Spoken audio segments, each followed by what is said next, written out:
الکریم اما بعد فاعوذ باللہ من الشیطان الرجیم بسم اللہ الرحمن الرحیم۔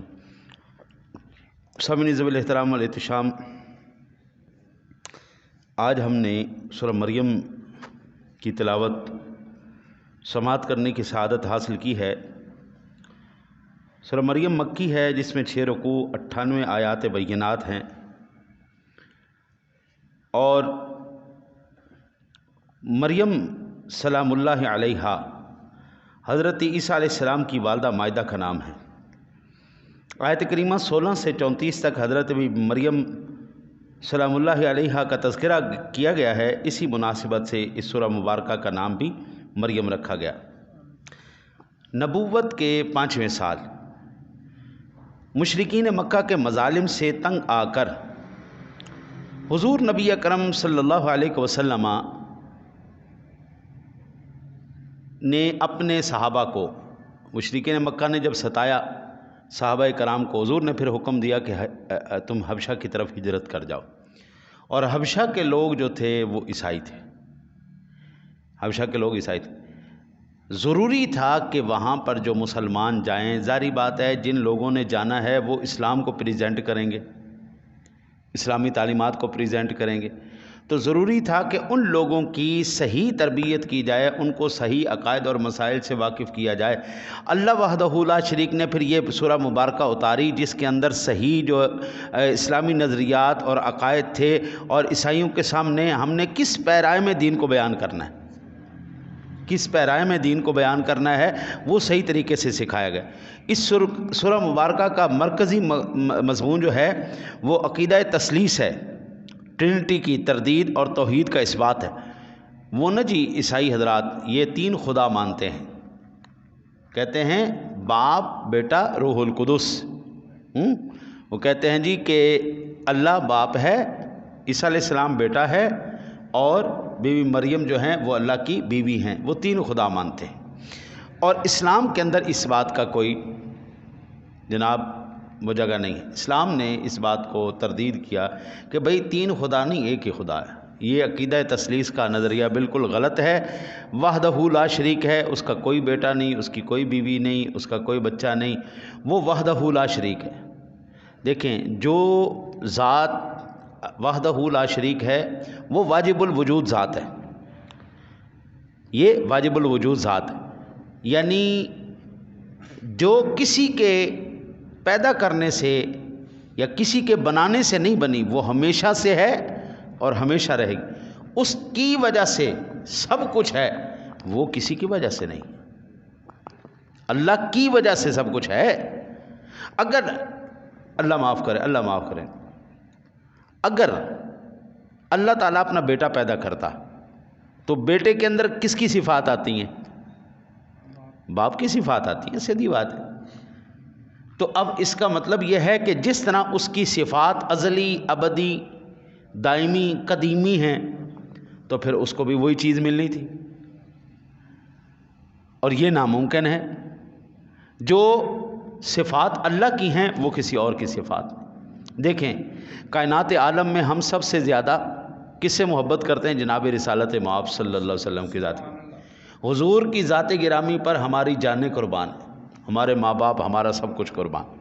لیکن کملی والے کے پاس بھی ازلی، ابدی، ہمیشہ کی قوتیں نہیں تھیں، علم نہیں تھا، اللہ کے دینے سے آیا، یعنی پہلے نہیں تھا پھر آیا۔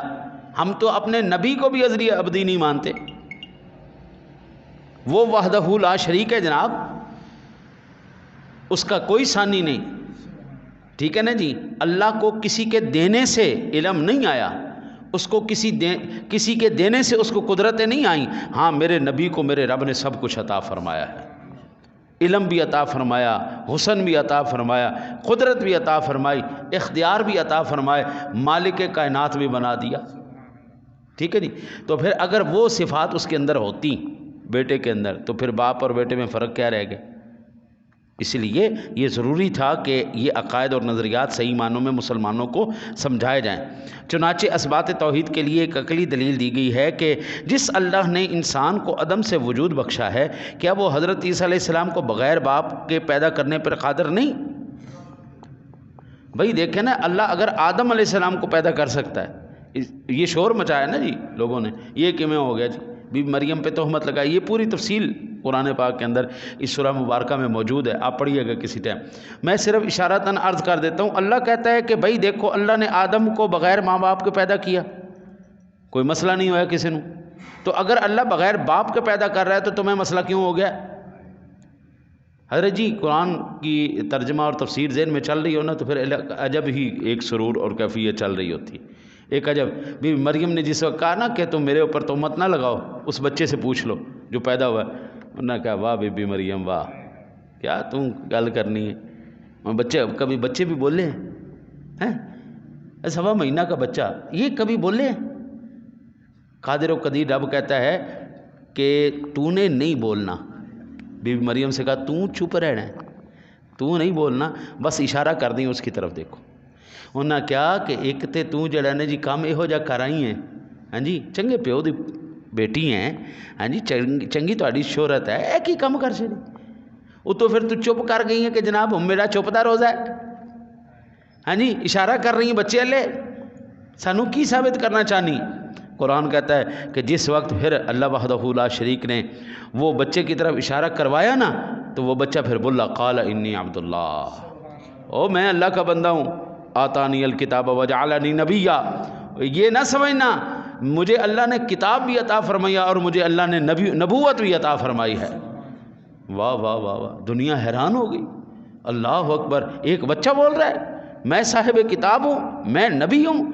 دنیا پھر بی بی مریم کی پاک دامنی پر جو ہے وہ قائل ہوئی۔ حضرت جی میں اس لیے کہتا ہوں اولاد وہی جو ماں باپ کی عزت بنائے، اولاد وہی جو ماں باپ کی عزت بنائے، پتر ہوئے تے انج دا ہوئے، ماں دے اتے کسی نے اعتراض بھی کیتا ہے تو پتر جواب دے کے ماں دی پاک دامنی بیان کرے، خبردار بھائی کسی دی ضرورت نہ ہوئے، چپ کر جاؤ، میں اللہ دا نبی ہاں، صاحب کتاب ہاں، میں گواہی دے رہا میری ماں پاک دامن ہے۔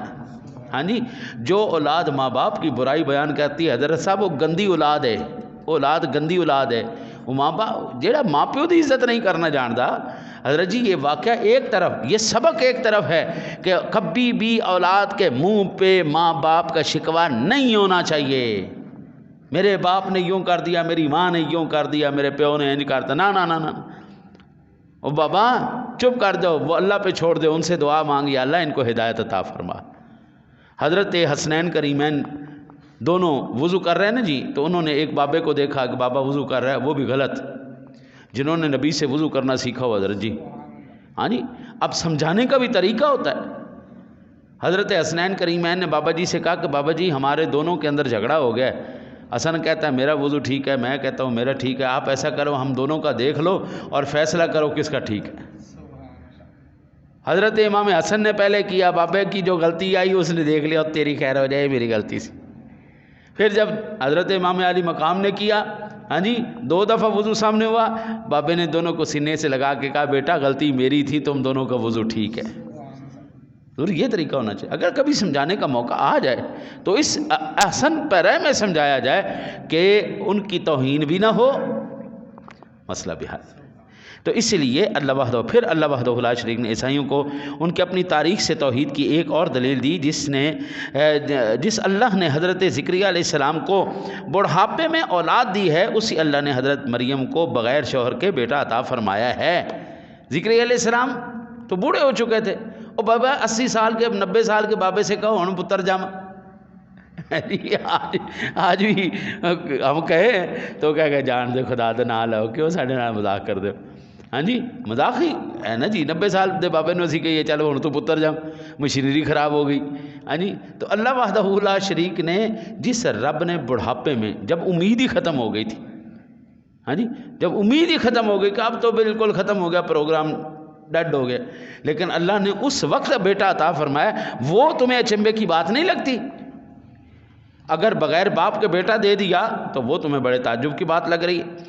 پھر حضرت عیسیٰ علیہ السلام کی پیدائش کے فوراً بعد گفتگو نقل کی کہ میں اللہ کا بندہ ہوں، اللہ میرا بھی رب ہے اور تمہارا بھی رب ہے، اسی کی عبادت کرو۔ یہ گفتگو نقل کر کے عقیدہ تثلیث کی تردید کر دی۔ سورہ مبارکہ کے آخر میں اللہ کی اولاد کا عقیدہ رکھنے پر سخت وعید بیان کرتے ہوئے غیظ و غضب کا اظہار فرمایا گیا ہے، اور قریب ہے، فرمایا کہ قریب ہے کہ آسمان اور اس کے علاوہ آسمان پھٹ پڑے، زمین شک ہو جائے، پہاڑ پارا پارا ہو جائے۔ اس کے علاوہ سورہ مبارکہ میں حضرت زکریا علیہ السلام کی دعاؤں، حضرت یحییٰ کی پیدائش، حضرت مریم کی پاک دامنی، حضرت عیسیٰ علیہ السلام کی پیدائش، حضرت ابراہیم، حضرت اسماعیل، حضرت موسیٰ، حضرت ہارون، حضرت ادریس علیہ السلام کا ذکر خیر بھی اس سورہ مبارکہ میں ہے۔ آگے ہم نے سورہ طٰہٰ کی تلاوت سماعت کی جی۔ سورہ طٰہٰ مکی ہے، جس میں 8 رکوع ہیں، 135 آیات بینات ہیں۔ طٰہٰ حروف مقطعات میں سے ہے، ٹھیک ہے جی۔ اور حروف مقطعات کون سی چیزیں جی؟ اللہ اور اس کے رسول کے درمیان راز کی باتیں ہیں، یہ اللہ اور اس کے رسول کے سوا کو نہیں جانتا۔ اس سورہ مبارکہ کے ابتدائی حروف میں ہی طٰہٰ، اس لیے علامت کے طور پر اس سورہ مبارکہ کا نام طٰہٰ رکھا گیا۔ اس سورہ مبارکہ میں حضرت موسیٰ علیہ السلام کی داستان حیات بڑی تفصیل سے بیان ہوئی ہے، اور چنانچہ اس سورہ مبارکہ کے ذریعے مشرکین کی قیادت کو یہ بتایا گیا ہے کہ ان کی طاغوتی رویے فرعون جیسے ہیں۔ قرآن اور رسول اللہ صلی اللہ علیہ وسلم بھی حضرت موسیٰ علیہ السلام کی طرح توحید، آخرت اور نماز ہی کی دعوت دیتے رہے ہیں۔ اس دعوت سے اعراض کا انجام بھی فرعون اس کے لشکر کی طرح تباہی اور رسوائی اور اس کی صورت میں ظاہر ہوگا۔ سادہ سی بات ہے، جو اللہ رسول کا دامن پکڑ لے گا نجات پا جائے گا، جو چھوڑ دے گا تباہ و برباد۔ آج ہم نے دیکھ نہیں لیا حضرت جی، یہ مہنگائی ایمان سے 1 منٹ میں ختم ہو سکتی ہے۔ یہ مہینہ رمضان شریف کا، سارے روزے رکھنا شروع کر دو اور سارے نماز پڑھنا شروع کر دو، لو جی کل تو مہنگائی ختم نہیں۔ ہم کہتے ہیں چور چور چور چور، حضرت جی ہم خود چور۔ یہ ابھی میں نے نا جی رات کو بیٹھ کے ایک شعر لکھا ہے اقبال کا، اقبال کہتا ہے اپنے کردار پہ ڈال کے پردہ ہر شخص کہہ رہا ہے زمانہ خراب ہے۔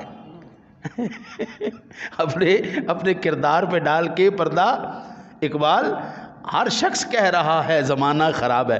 زمانہ خراب ہے تو کی شے ہے، ادھر بھی تو اینی بھی تو ویک نا، یہ چیز تو بھول ہی گئے۔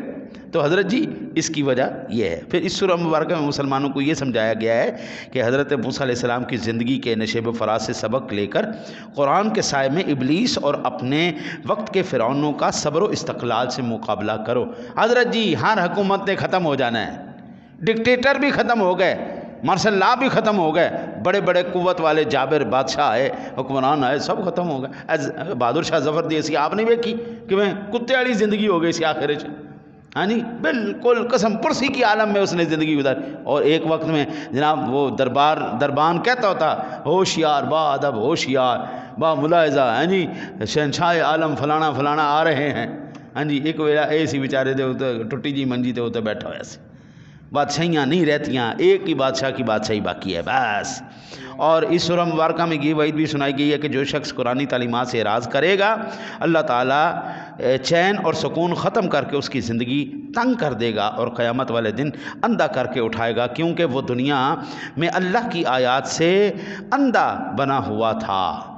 پیسہ دولت مریا کی نا سی ہوندا، سشانت سنگھ ایکٹر تھا، خودکشی کر کے مر گیا ہے نی وہ بندہ، خودکشی بھائی پیسہ انے واہ اس بندے کو پیسہ جی پیسہ، اور بڑا کیا کہہ رہے ہیں نوابی زندگی بھائی لاکھوں روپے کے تو وہ کپڑے پہن جاتا ہے، ایکٹر لوگ تھے، بڑے لوگ تھے، لیکن وہ مر کیوں گئے؟ خودکشی کیوں کر لی؟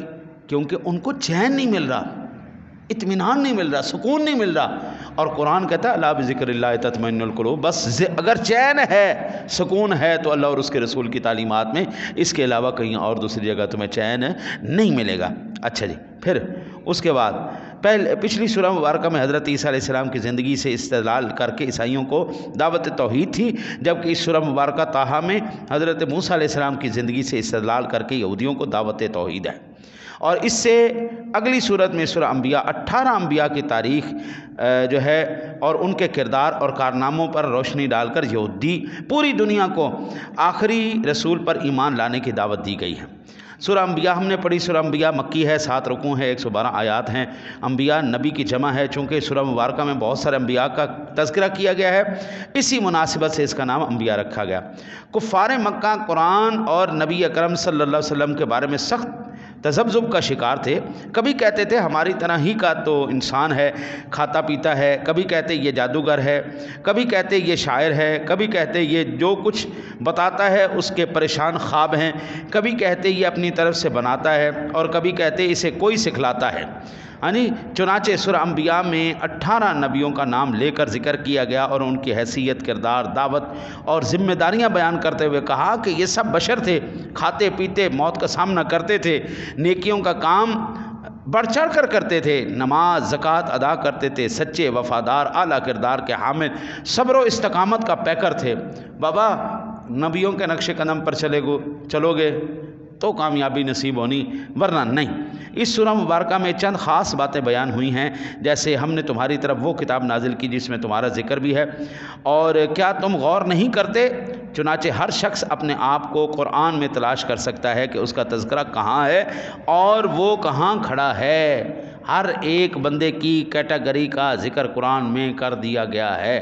اب اپنے آپ کو تلاش کرو قرآن سے. اس سورہ مبارکہ میں یہ عجیب و غریب انکشاف بھی ہے کہ زمین و آسمان پہلے آپس میں جڑے ہوئے تھے، انہیں جدا کر دیا گیا، اور اسے یہ جو ہمارے دور کے سائنسدان ہیں اسے بگ بینگ تھیوری کہتے ہیں.